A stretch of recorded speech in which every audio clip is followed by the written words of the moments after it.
Bonjour ou rebonjour pour cette deuxième partie de la webconférence dédiée au programme Bachelor de l'EPSI. Alors nous avons été rejoints par trois étudiants du programme Bachelor, Adriana, Lou et Hugo. Ariana. Ariana, je commence bien. Ariana, Lou et Hugo. Merci de me reprendre. Alors, merci de vous être prêtés au jeu des questions en direct, parce que c'est un petit peu stressant. Et puis Marielle, responsable de l'innovation et de la pédagogie, est restée avec nous pour cette deuxième partie.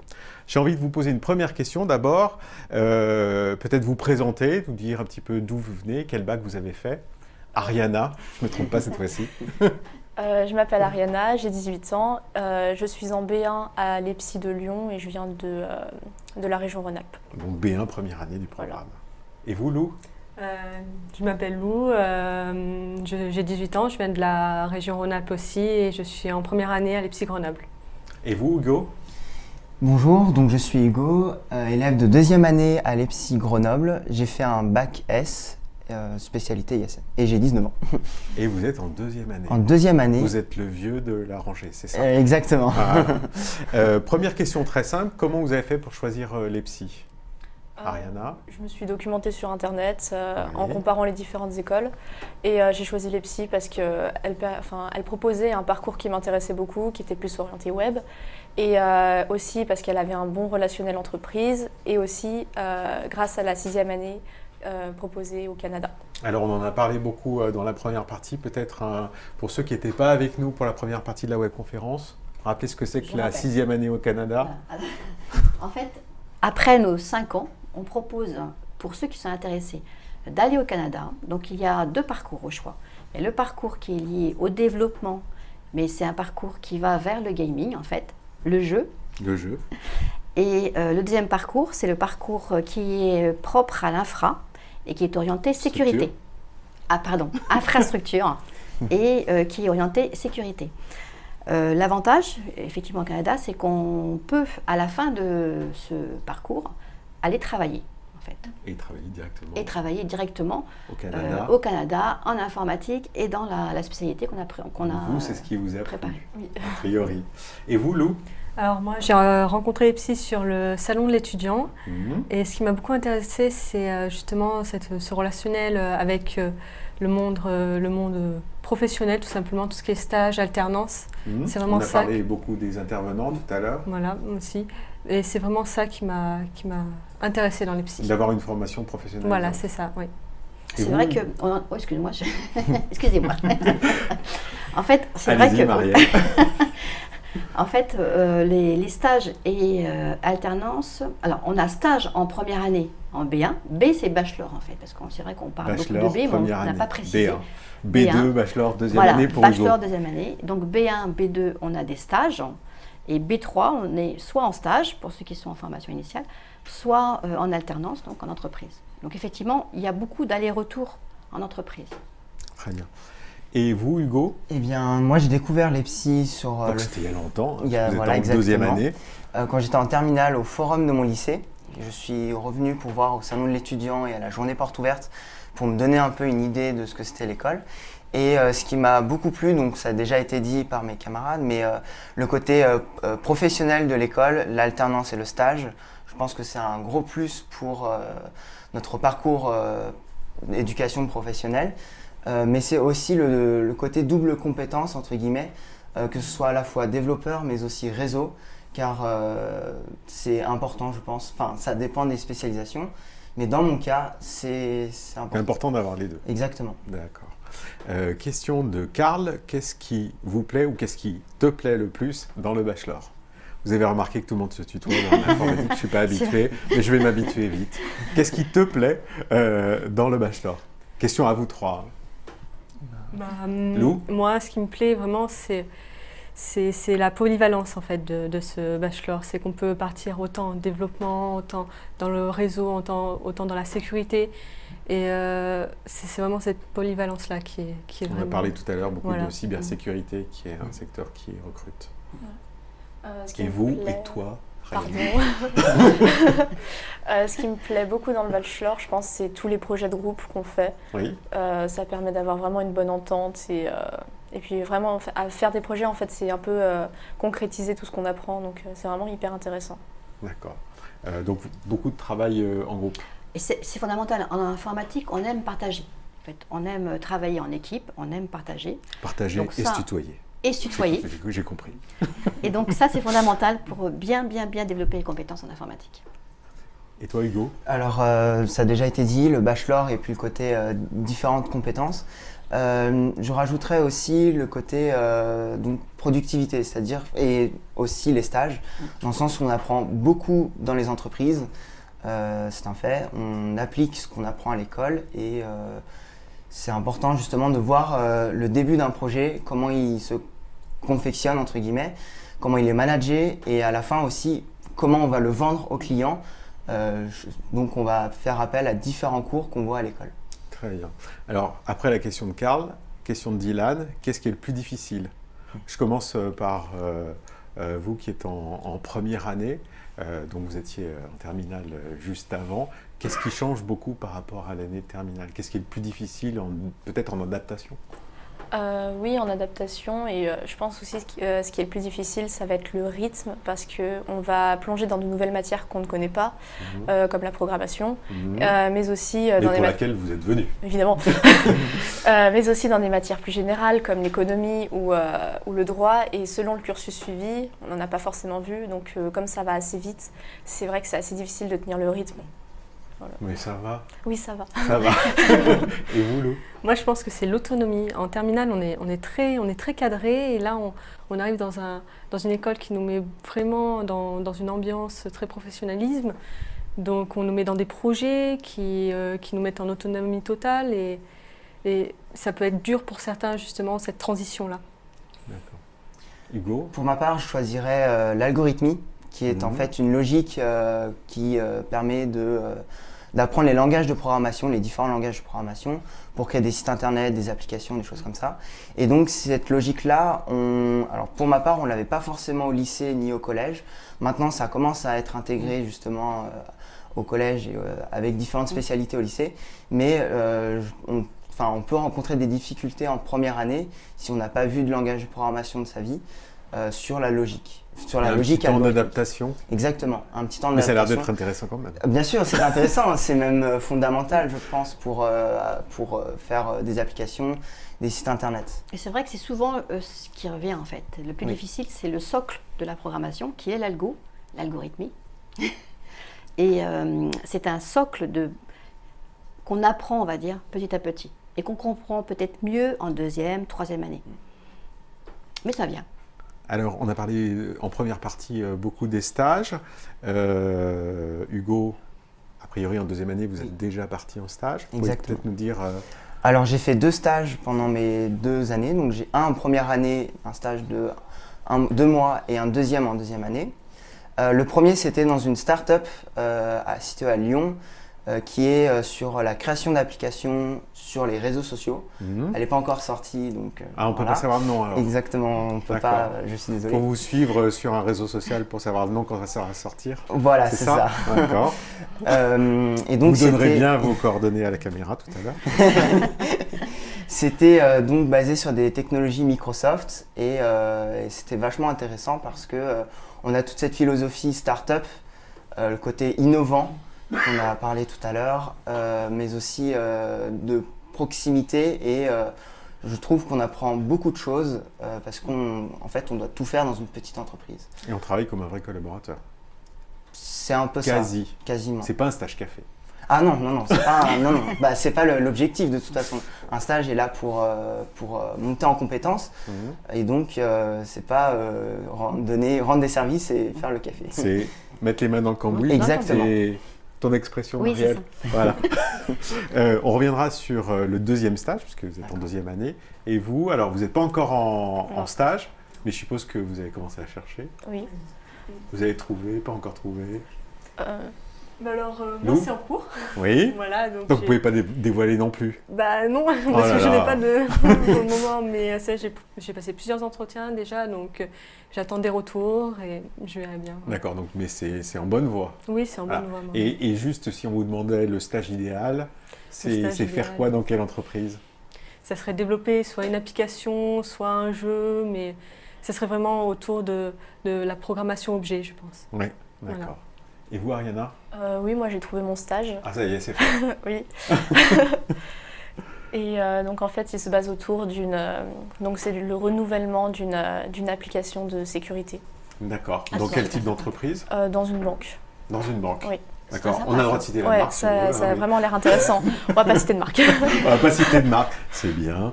C'est très intéressant. Ouais. Sécurité, Ouais. en première année, c'est très... Troisième Ouais, fois c'est qu'on ça. en parle, la sécurité. Mais ça reste si du vous n'avez pas développement. compris qu'il y avait des débouchés dans la sécurité informatique. Question de Jeanne. À vous trois, quelle est votre matière préférée? Pour ma part, ça serait les langages de programmation, parce qu'aujourd'hui, quand on a justement compris la logique algorithmique, on peut apprendre tous les langages de programmation possibles. Donc il y en a qui s'approprient plus pour certains types d'applications, le web, le téléphone ou le logiciel, mais donc c'est cool. C'est ce qui est intéressant, c'est que c'est tellement vaste, et pour des personnes curieuses comme moi, c'est toujours un défi justement de développer quelque chose sur un nouveau langage de programmation. Ariana, Oui. matière préférée? Je le rejoins sur la programmation, c'est vrai que c'est vraiment intéressant. Mais aussi... Un langage en particulier? Non? Peut-être le C++, je crois que c'est vraiment celui qui commence à m'intéresser vraiment. C'est vrai. Je regarde Marielle pour savoir si c'est bien. Et puis l'algorithmie aussi, parce que je suis quelqu'un d'assez logique, et l'anglais. Voilà. Et l'anglais, mais on a vu que c'était très important. L'anglais, c'est très important. On a déjà Très utilisé important beaucoup dans de termes en l'informatique. anglais aujourd'hui, Oui. mais et notamment pour le premier Et job. C++, très important aussi, Oui, puisque ce sont des langages... Enfin, c'est un langage qui existe depuis très longtemps, mais qui nous aide. mais qui est fait, toujours utile. Oui, parce qu'il nous aide dans les objets connectés, dans les systèmes embarqués, dans l'intelligence artificielle, dans la réalité virtuelle. Donc c'est très important comme langage. Donc c'est bien d'aimer ça.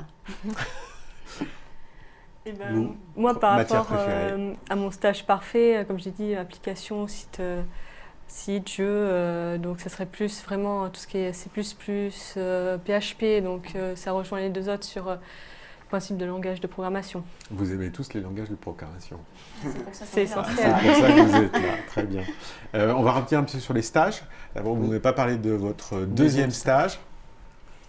Alors mon deuxième stage c'était chez SPI ICS, Informatique Cloud Service. Alors lui, il cite les marques, hein, mais bon. Ah, désolé. Et donc c'était pour un projet interne pour l'entreprise qui justement est sous-traitante en fait. Donc elle gère des problèmes problèmes informatiques pour d'autres entreprises. Et donc le but c'était justement de rassembler toutes ces demandes de problèmes sur un seul support, une seule plateforme. Tous les trois, comment vous avez trouvé votre stage? Alors vous avez dit que c'était en cours, mais comment vous y êtes pris pour trouver votre stage? À l'origine, je cherchais un peu partout, donc sur Internet, des associations, des mairies, tout ça. Et au final, en fait, c'est grâce à une camarade de classe que j'ai pu le trouver. Donc à votre réseau personnel. Exactement. Et vous?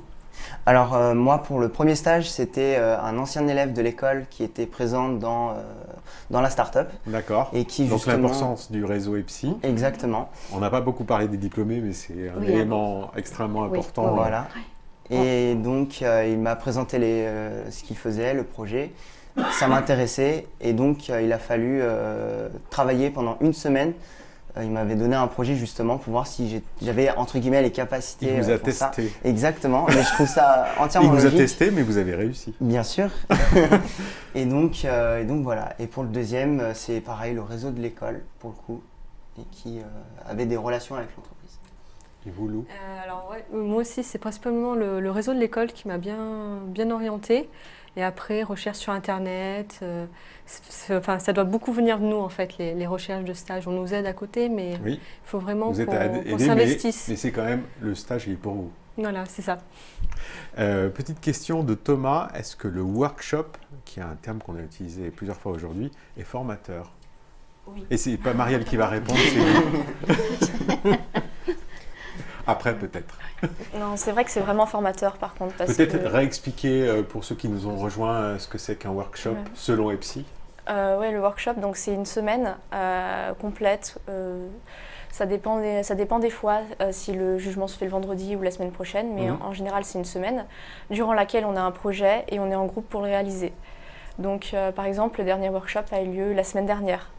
Et c'est vrai que c'est vraiment formateur parce qu'on est en groupe et on a un sujet. Donc même si on a de l'aide extérieure, c'est vraiment, on s'investit nous-mêmes et on cherche nous-mêmes les solutions, tout ça.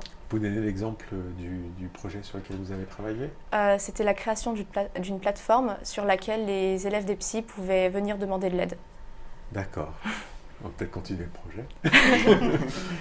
Et vous, par rapport au workshop, vous avez des choses... Alors moi pour le workshop, je trouve cela très formateur parce que ça permet justement de tester nos compétences en très peu de temps et donc pouvoir gérer différents facteurs, la gestion de stress, l'optimisation de temps justement dans nos projets.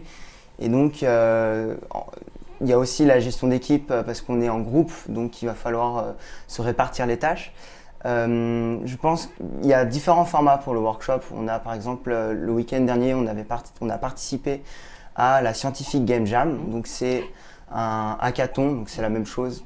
C'est-à-dire que hackathon, alors éventuellement pour exactement. ceux qui ne seraient pas, c'est pour des parents qui ne seraient pas. Et donc hackathon, il s'agit de hack et marathon. Mais il y a eu un dérivé, c'est-à-dire que on doit faire un projet, on nous donne un sujet à un tel moment. Et on a par exemple 24 heures ou 48 heures pour faire ce projet-là. Donc jour et nuit. Exactement, jour et nuit. Et donc là, en l'occurrence, la Scientific Game Jam, c'était des scientifiques qui sortaient d'un niveau doctorat, qui avaient des thèmes, des sujets, et qui nous les proposaient. Et donc le but, c'était justement de créer un jeu vidéo, que ce soit un jeu sérieux dans le but d'apprendre ou un jeu de divertissement. Et donc différentes personnes, donc on avait des développeurs, des sound designers, des designers pour confectionner le jeu et on avait 48 heures pour le faire. On a passé... Et ça c'est bien. C'est bien parce que alors on a l'impression qu'on travaille beaucoup de temps mais c'est important de faire des pauses, de lâcher et après on est beaucoup plus performant. De manger une barre de céréales. Exactement. Voilà, des trucs comme ça. Une pizza. Exactement. Une pizza. Marielle, tu veux rajouter quelque chose? Oui, en fait, ce genre d'exercice est excellent pour apprendre parce qu'on a un temps réduit, on travaille en équipe avec des cœurs métiers différents, en fait, et c'est les seuls moments où on va pouvoir partager justement avec des gens qui ne font pas le même métier que nous, mais qui restent très, on va dire, très importants pour arriver au résultat escompté. Ils sont en challenge. Le workshop, ils sont en challenge entre les différents campus.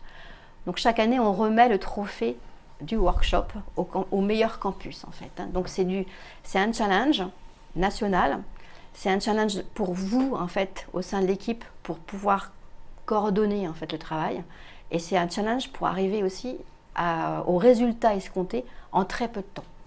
Donc c'est un excellent, on va dire une forme en fait d'apprentissage et de développement de compétences. Non, dans les MyDeal, voilà. Qui sont dans les MyDeal. Et justement, on a à disposition, voilà, MyDeal, et on met à disposition en fait tous les nouvelles technos. Hein.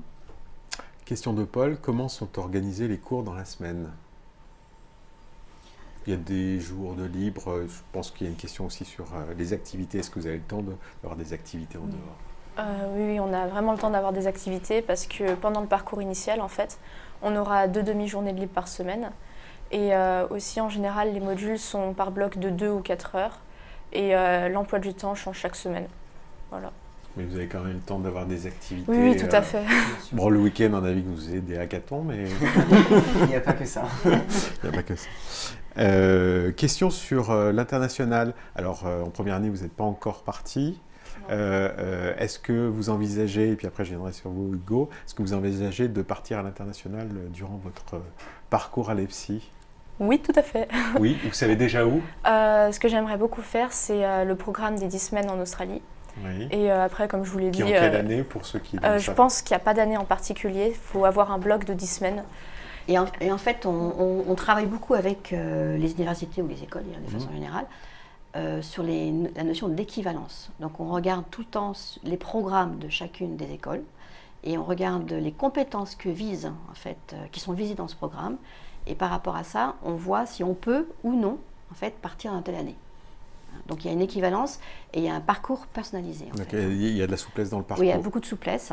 Et il est fondamental d'avoir cette équivalence parce que l'objectif final par rapport au titre, c'est d'arriver à développer les compétences visées.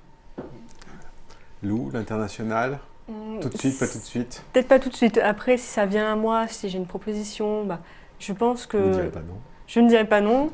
Mais pour autant, après mon cursus, je pense à partir pour une expérience professionnelle aux États-Unis, par exemple. D'accord. Voilà. Et vous, Hugo? Alors, bien sûr, ça fait partie de mes objectifs, partir à l'étranger, au moins pour l'expérience professionnelle, puisque Donc derrière... un stage ou un premier emploi? Un stage ou peut-être trouver une alternance dans une entreprise qui a un pied à l'étranger, parce que je pense que, par exemple, à partir de la 5e année, donc le format c'est une semaine, 2 semaines, une semaine entreprise, une semaine école.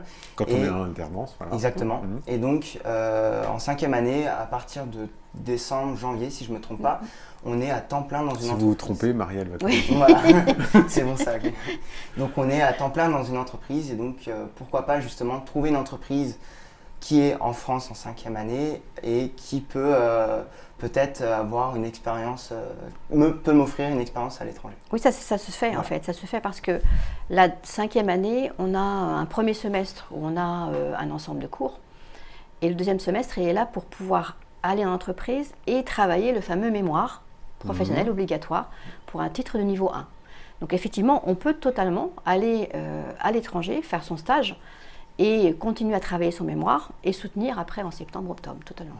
En revenant. Après, il est entièrement possible de trouver un stage dans une entreprise qui est située à l'étranger en première année ou en 2e année, puisque comme on est à temps plein, c'est réalisable. Dans la mesure où vous avez bien surveillé les cours de langue avant, où vous aviez déjà un niveau suffisant. Voilà, après, comme on dit, dans l'informatique, on est baigné dans l'anglais, et donc les pays anglophones, c'est pas un problème. Voilà. Et l'informatique, on en a partout. Et le socle en fait que l'on voit dans le programme permet de pouvoir travailler justement aussi à l'étranger. Est-ce que vous avez déjà une petite idée, même si y en a 2 qui sont en première année, donc c'est un petit peu lointain, mais déjà une petite idée de ce que vous auriez envie de faire? C'est vrai que ça me semble assez lointain. Mais aujourd'hui, on vérifiera pas, vous aurez le droit de changer d'avis. Hein. Mais aujourd'hui, quelles sont les choses qui vous font envie? Parce que vous avez commencé à découvrir des métiers, des matières. Je pense que ce qui me ferait envie, ce serait d'une part dans le développement. Après, plus précisément, je ne sais pas. Je découvre encore. Vous découvrez encore. Et puis après, évidemment, quelque chose qui pourra me permettre de voyager. D'accord. Ouais. Vous, Lou? Moi, ce serait plutôt devenir chef de projet, donc manager une équipe. Et ce qui me plaît vraiment, c'est la polyvalence, en fait. C'est qu'on touche vraiment à tous les sujets de l'informatique et c'est ça qui m'intéresse. Et on manage aussi. Voilà, on manage aussi. On ne fait pas que développer, on manage aussi. Oui, voilà, aussi. c'est ça. Et vous, Hugo? Alors moi, c'est différent. Enfin, j'ai différents avis là-dessus et c'est intéressant. Vous aurez le droit de changer d'avis. Voilà, justement, c'est intéressant de voir, de comparer entre la première année et la 5e année, parce que les avis changent.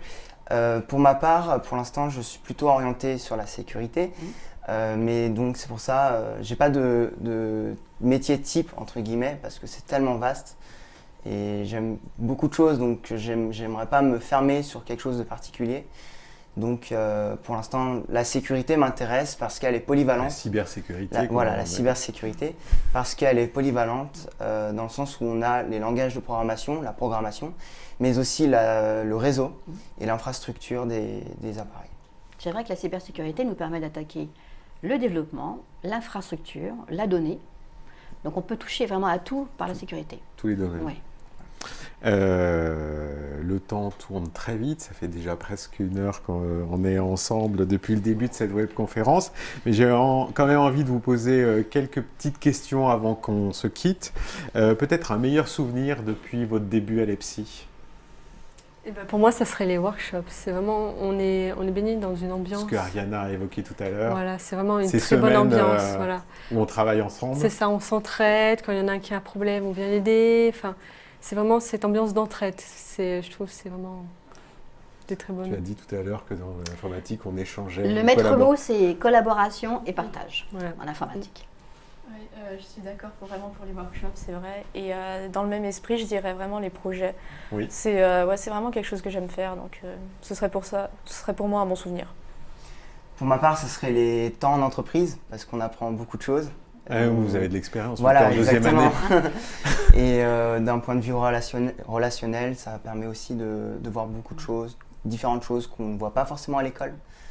Donc voilà, les temps en entreprise. Et alors, cette fois-ci, vraiment ma dernière question. Tous ceux qui nous regardent réfléchissent à choisir les psys ou pas. Peut-être vous avez un conseil à leur donner. Il faut être passionné. Il faut être passionné. Il faut être passionné, c'est le mot d'ordre. Passionné, mais aussi persévérant. Quand on a des objectifs de vie et que l'informatique fait partie de nos objectifs, je pense qu'il faut, entre guillemets, tout donner pour pouvoir faire ce qui nous plaît derrière. Donc voilà, ça rejoint la passion, c'est la persévérance pour moi. Ouais, c'est vrai, faut vraiment, c'est quelque chose où il faut aimer ce qu'on fait. Et après, je dirais qu'il faut quand même correctement se renseigner, car si c'est vraiment quelque chose qu'on veut faire, il n'y a pas de souci. On pourra rentrer. C'est ça. Merci à tous les trois, parce que c'est pas évident de répondre en direct aux questions, mais vous en êtes bien sortis. Merci Marielle. Merci. Pour tous ceux qui nous regardaient, vous pourrez revoir cette webconférence à partir de demain en replay sur le site epsi.fr et à très bientôt sur le web ou dans nos campus. Très bonne fin de journée à toutes et à tous. Au revoir. Au revoir. Au revoir.